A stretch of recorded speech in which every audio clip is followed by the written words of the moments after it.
E aí, galera que tá ligada aqui na Rádio T Rock Brasil, beleza? Hoje temos aqui com a gente Rupert Keplinger, baixista, uh, guitarrista da banda Antitype e da banda, deixa eu ver se eu falo o nome correto, Icebreaker, que quer, Yes. que quer dizer quebra de gelo, ou icebreaker. Rupert, I hope I have pronounced this correctly. Yes, you're doing very well. So it's Antitype and Icebreaker. That's really good. Man, this one, like, in German it's kind of hard. This ice and bra is very hard. I mean, for me it's It like is, yeah. forget about But Portuguese for us is also very difficult. true. It's true. It's a very totally different language. Rupert, I'll like to know a few things, man, because I know that you've been in the music industry for quite so long, right?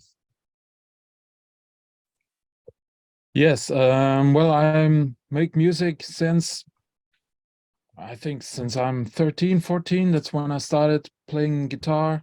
Uh-huh. And was also the time when deep in my mind I made the decision, all right, I don't want to do anything else than making music. Mm-hmm. This is the dream that I want to pursue, the dream that I will follow and I want to realize. And well, it worked out. I come from Austria. I come from a little village. There was nothing going on. There's no music industry or anything. It's only a few thousand people. But then I finished school and I moved to Hamburg. Mm-hmm. And Hamburg has a pretty good music scene. And it took me a few years because I came here, I knew nobody at all. So in the beginning, nothing happened. Mm-hmm. But after a few years, it worked out pretty well. And I got introduced, or I could find my way into the songwriting scene here. So Mm-hmm. since many, many years, I write songs for popular German artists. For example, one of the biggest artists in Germany, his name is Peter Maffay. Mm-hmm. Of course, nobody knows him outside of Germany because it's German lyrics and so on, but I write for him and also for other big artists since 15 years or something like that. And I was lucky. My songs most of the time got placed on records that sold very well. So I could gather at the moment, I think about 10 golden and platinum awards for my writing, and Wow. that's really cool. So that makes life a little bit easier, let's say it that way. Mm-hmm. And but besides of the songwriting, my heart is always for the band work because that's the reason why I started to make music. And so that's why I invest most of my time in Mm-hmm. work in playing in bands and organizing and managing Mm-hmm. and yeah, the whole band thing. Mm-hmm. I hear you. And man, I didn't know you're from Austria. I thought you're from Germany because I remember when we Ah, met in September, that festival, and yeah. we were on the tour bus talking.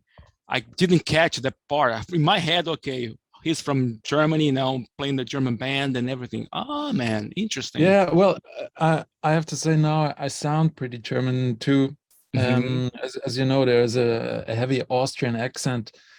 Austrians also talk German, but they have the very own accent, and this only comes back when I'm back at home. Mm-hmm. Then the accent comes back. But I'm in Germany now since more than 20 years. Yeah. It's a long time. And Yeah. Rupert, how was like, coming from Austria 20 years ago, Mm. arrive in Germany, say, hey, I'm from Austria, and guys, I want to play music. Yeah. Well, it was difficult, I have to say. But I found some points where I can start to Mm-hmm. get to know people because that's the most important. It's That's true. always when you make music, you have to know people, or else you make music for yourself, and that's boring. So I I visited a school for rock music and Mm-hmm. pop music, and this is where I first started connecting with the teachers, with people from the scene. Mm-hmm. And then those teachers left because they became very successful as musicians, and I become a teacher. Then I Mm-hmm. left, and somebody else becomes the teacher, and so this helped me a lot. But it took a while, and it was a different time. It was, well, I came to Hamburg 2001.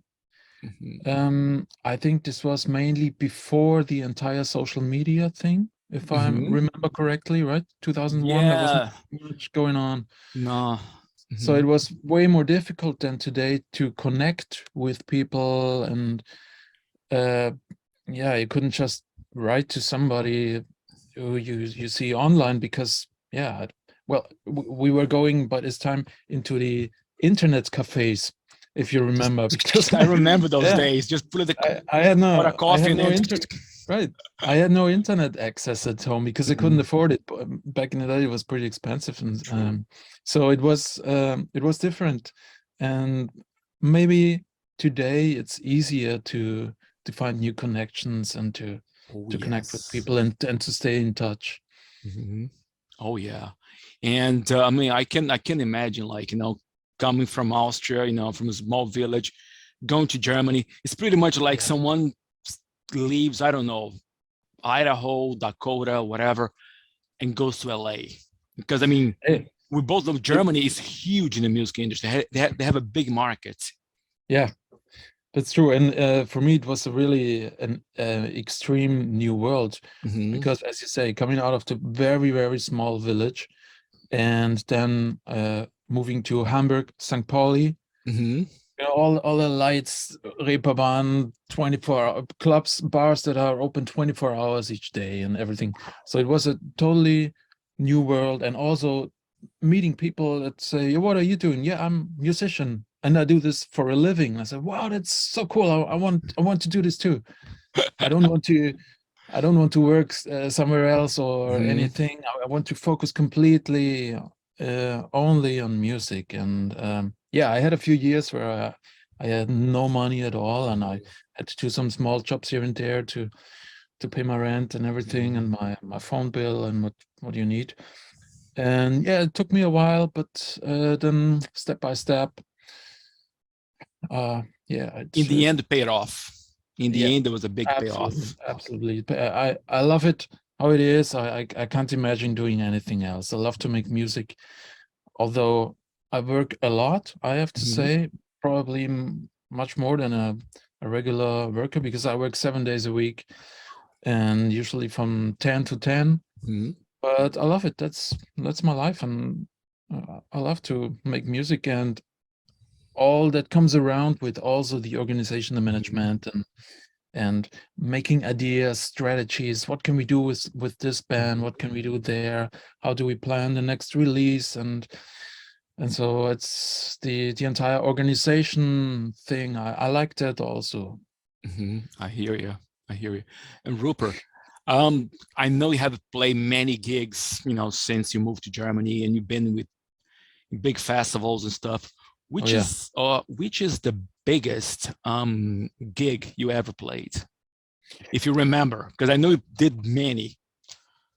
Well, the biggest, that's hard to say, because well, it's where all the big festivals like Wacken, like Hellfest, like Grass Pop, these were really big. Then one time we played in Netherlands Boss Pop, which is Hmm. also huge. I didn't expect that.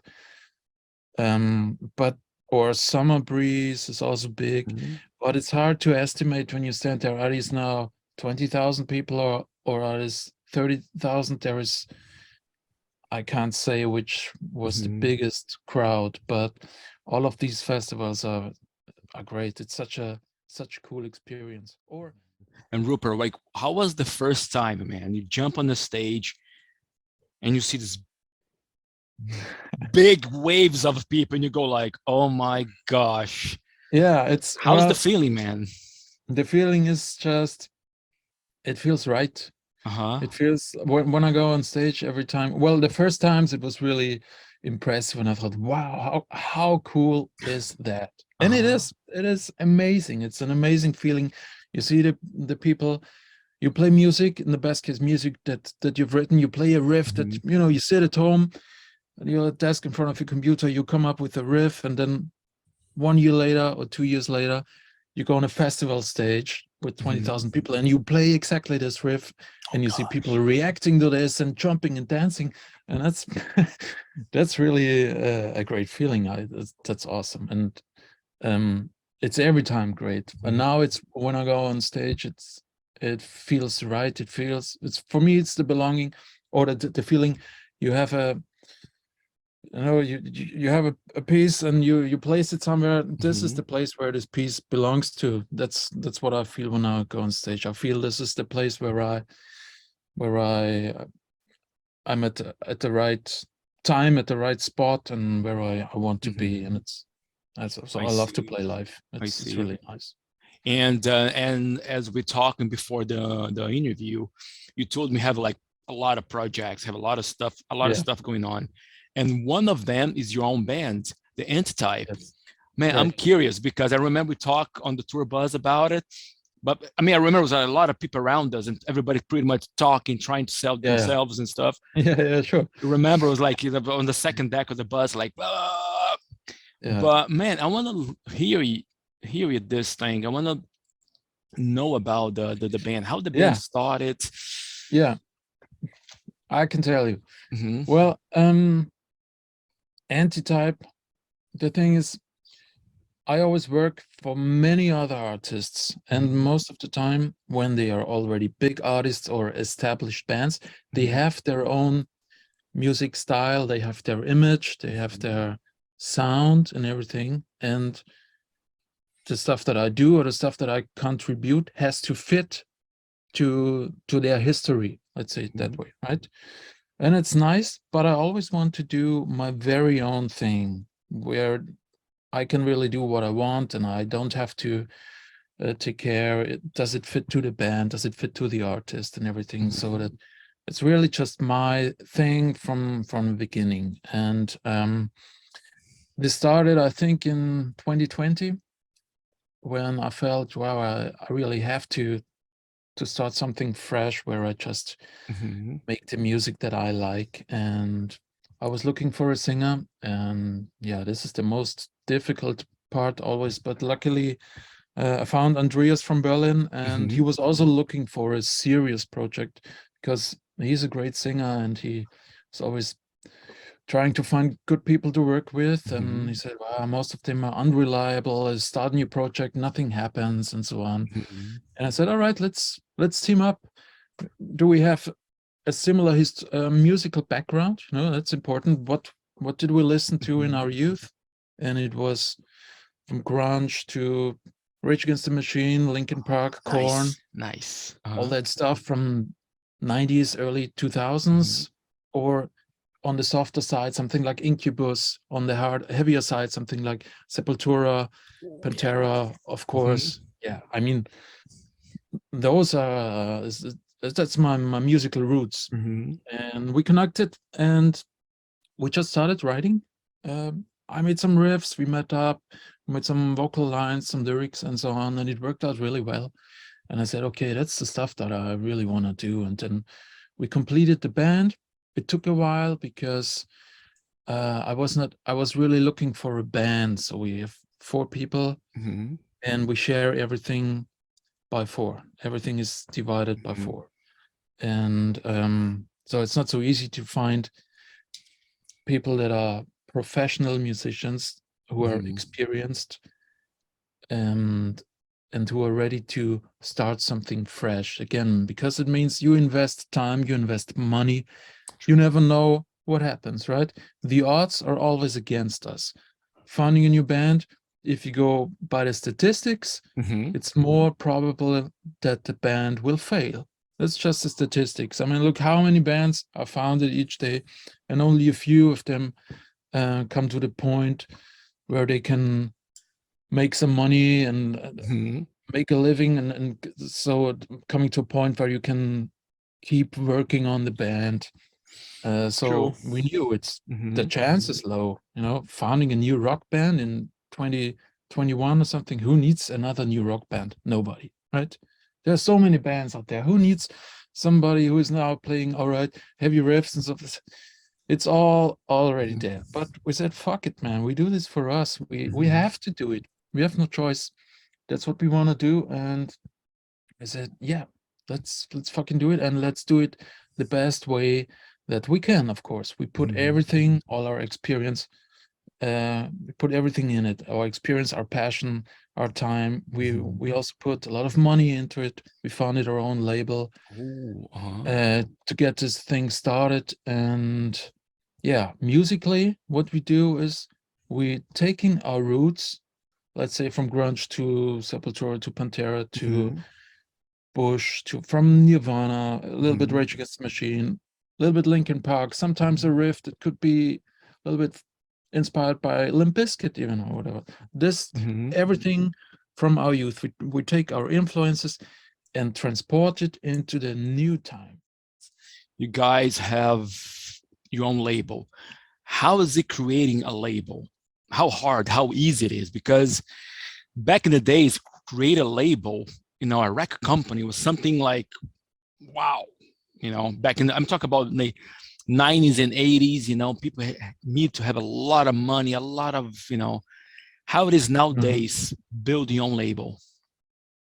Well, it definitely got easier. So what we did is we took some money, we the four people, everybody put the same amount of money, so we had a good starting budget, and then we founded a label. That means it was pretty easy.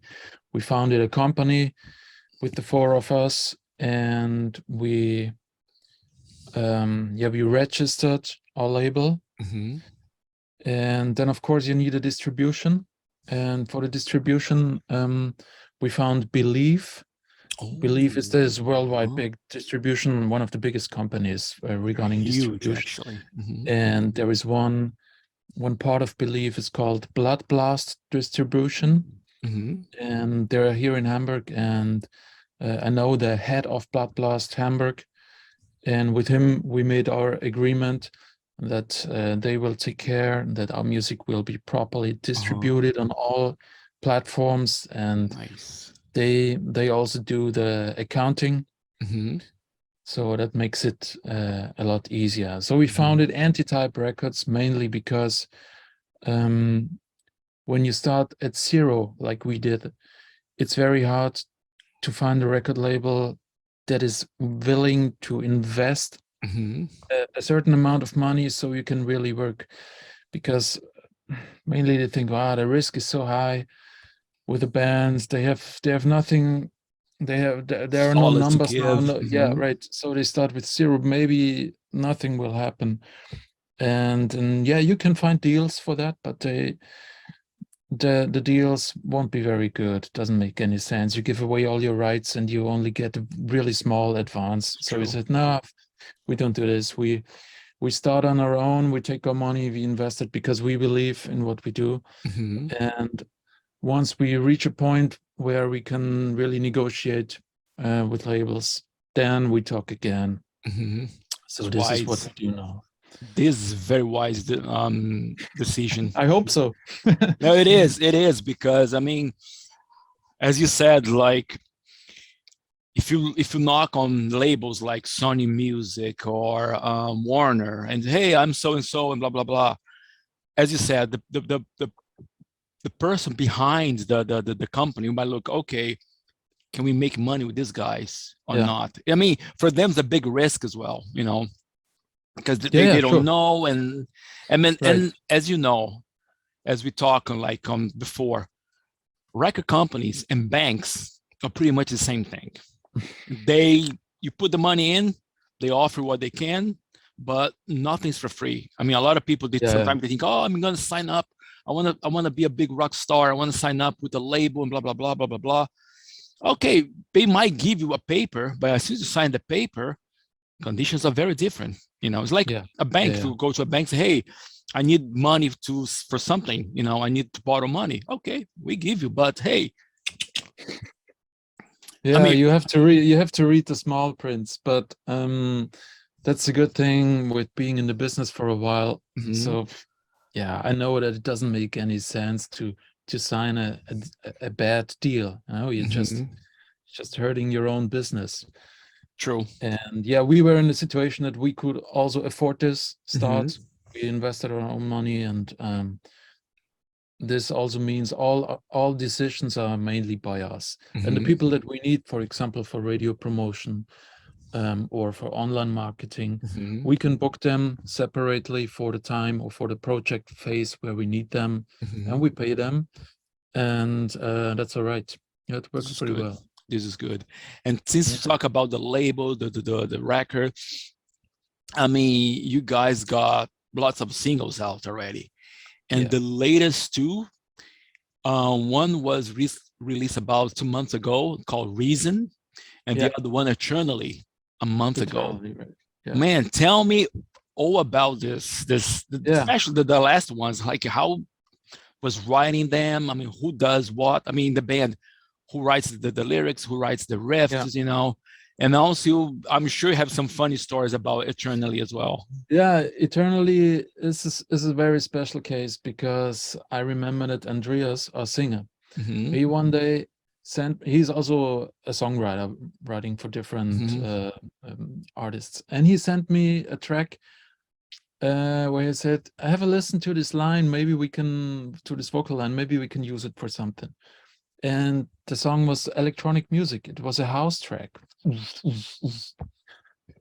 So I said, okay, no problem. I have a listen. Let's see how is the vocal line, what is happening here and there. And I thought, okay, that's a really great hook, and I love the sound of the word Mm-hmm. eternally on at the position and how it was sung.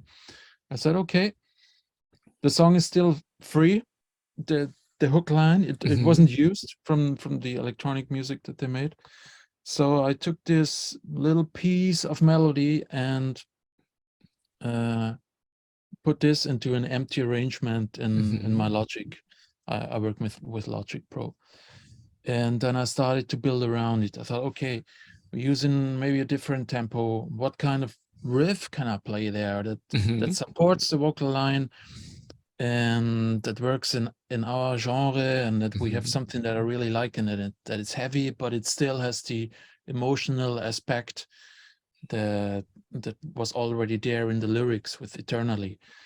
And yeah, it took me a while. It was the usual try and error in songwriting, which was Mm-hmm. we shoot all 5 videos on one day, because this was the only way how we Damn. can, yeah, how we can handle the organization, Mm-hmm.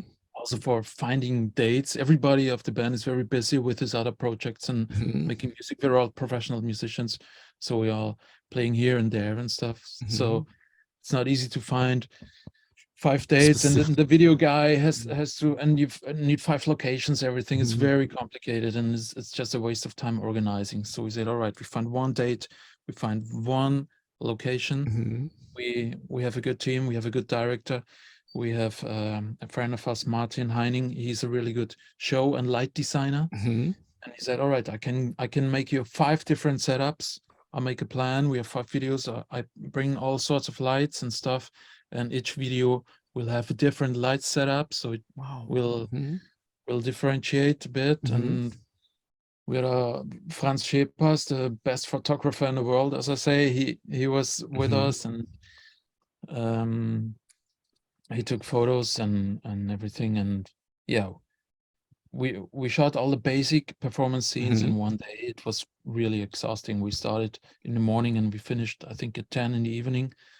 5 songs. Each song, I think we recorded 9 takes. So I think we had 45 performances. Man, it And is every a time you have to be lot. really full power. So it was insane. It is a lot. Five Yeah, songs the recorded in drummer one the drummer day. had the drummer had bloody hands from his sticks and everything, and it was really exhausting. But we said, yeah, man, let's whatever it takes, we will do Mm-hmm. it. We give everything, and we did this. And then afterwards, when we had the performance scenes, we added some small additional scenes Hmm. that we shot on ourselves, and the director just cut it in. And put But it the together. main work we did in one day, and it was uh, now when I think back to it, I think it was a good decision. Hmm. It was really heavy, and it was a I will never forget this. But otherwise, we wouldn't have had a chance, to make 5 videos and pay for it. It's just too expensive. Man, it was a really great deal, this director off you guys. Yeah, Of course, I mean, one day you have to like sweat your butt off, yeah, but I mean, you guys got 5 videos, 5 products yes, out, perfect, yeah. perfect. It was a video shoot marathon. But you have to rent the lights, you have to pay for the location, everything. You have to pay for the camera and so It on. And it costs. makes more sense do this on Hmm. one day. So yeah, I don't know for the next releases. I don't know if I think we will do it differently, but Hmm. for the starting point, this was the right decision. It was hard, but it was good at the end. Yeah. And Rupert, about gigs, did you guys do any gigs this year or? Well, we had three Hmm. big gigs on our schedule during Hmm. summer, but unfortunately, we had to cancel all three because Oh, our singer, he got COVID twice, and for a special reason, nobody knows why.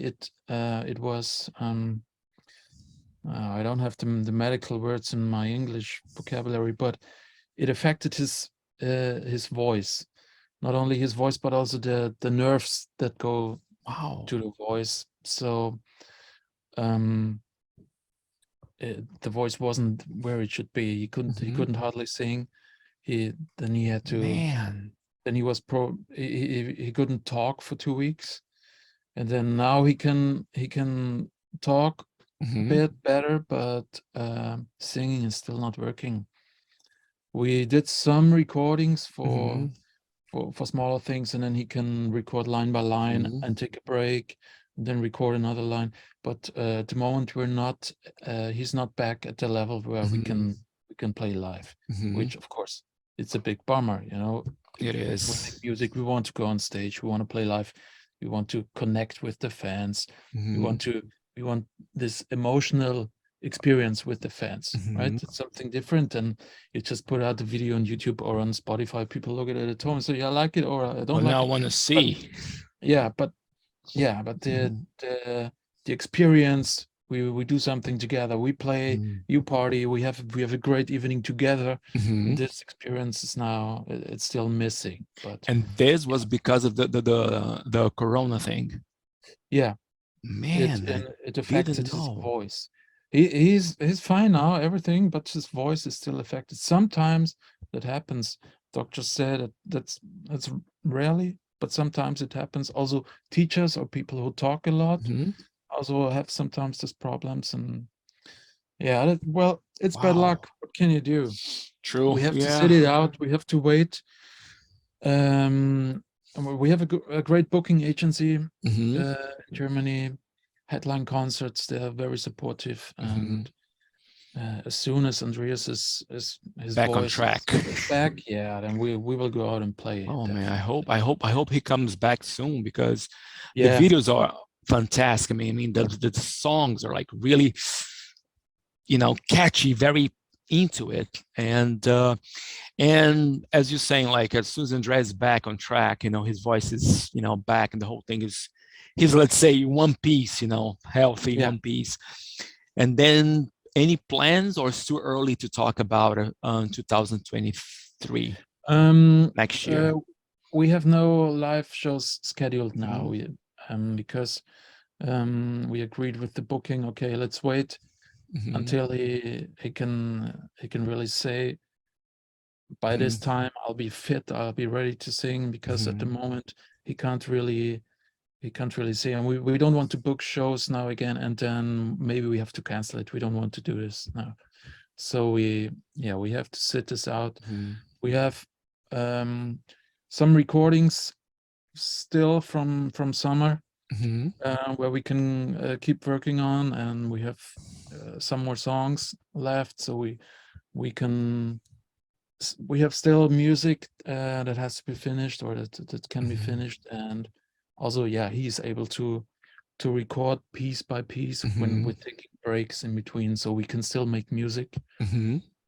And Awesome. but we have so much energy to give, and we have to I go on can stage. imagine. I can imagine. And I'm sure all of you guys miss the road. Yeah, Being there, absolutely. seeing a million faces every single day, you know, and Yeah, signing autographs, talking to people, and playing the music. People like, oh my gosh, I saw this. I mean, I heard this song on the radio, or I saw the video. Now I'm here. You know, they're in front of me playing. yeah, I'm sure you guys can wait for that, and I hope the thing yeah, happens soon. yeah. Me too. And we will also make the live versions sometimes a little bit different when we were rehearsing and stuff. So we said, all right, you know, our songs on the recordings, they are really on point. Everything is pretty short and compressed, and for live we said, okay, we can maybe in some pieces we can make it a little bit more breathe. So a song gets a little bit longer. You don't have to trim it exactly to the commercial format. You can give this a little bit more life, and we also want to do this then. So for some songs, the live versions will be a little bit different. Not much. The energy will be there exactly. It will sound a little bit rougher. Nice. Yeah. And sometimes it will have a little bit more the live band feeling, of course. Gotcha. Yeah, hopefully next year, man. I cross my finger for you guys. Yeah, thank you. Rupert, my man, was a huge pleasure talking to you. Pleasure is on my side. Thank you, I man. know we have been trying to get this interview together for some time, but you're busy. I'm busy now. I mean, and So it is. sometimes, I mean, you in Germany, sometimes I'm in the different places, in different countries, everything is just, but finally, man, we got it, man. I'm honestly, huge pleasure interviewing you. And I hope to see you guys on the Thank road. you. I mean, next year, you know, as soon Yeah, as Andres is back I to will let normal. you know, man. I will let you know. Awesome.